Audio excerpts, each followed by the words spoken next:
Men hozir turgan joy 1000 yillik tarixni yashirgan zamin. Bu Termizning boshlanishi.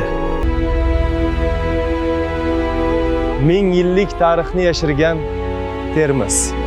Miloddan avvalgi asrlar bu yerda Yunon Baxtriya podsholigi hukmron edi. Buyuk Ipak yo'li shu yer orqali o'tgan. Besavdogarlar dunyoni bog'lagan. Keyin esa Kushon imperiyasi davri boshlandi. Bu yerda buddaviylik gullagan. Fayoztepa sukunati tarixni so'zlaydi.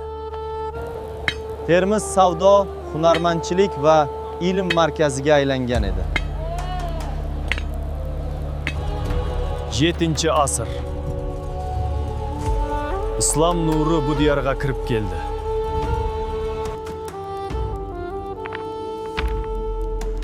Bu zaminda buyuk allomalar yetishdi.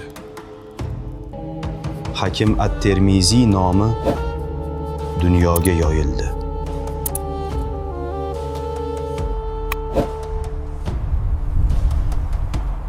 Termiz yana bir bor gullab yashnadi.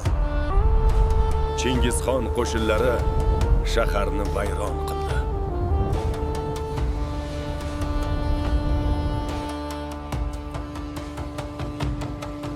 Termiz kulga aylantirildi. Olov osmonni qopladi. Shahar sukunatga cho'mdi. Lekin tarix hech qachon to'xtamaydi. Oradan yillar o'tdi va Amir Temur davrida hayot yana qaytdi.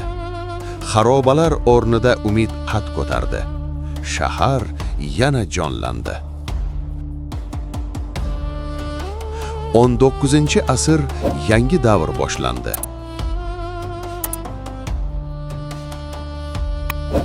20-asr esa Termiz uchun strategik ahamiyatga ega bo'ldi.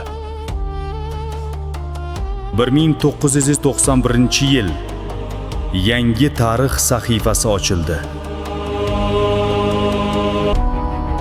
Men turgan joy 1000 yillik jasorat shahri. Bu Termiz.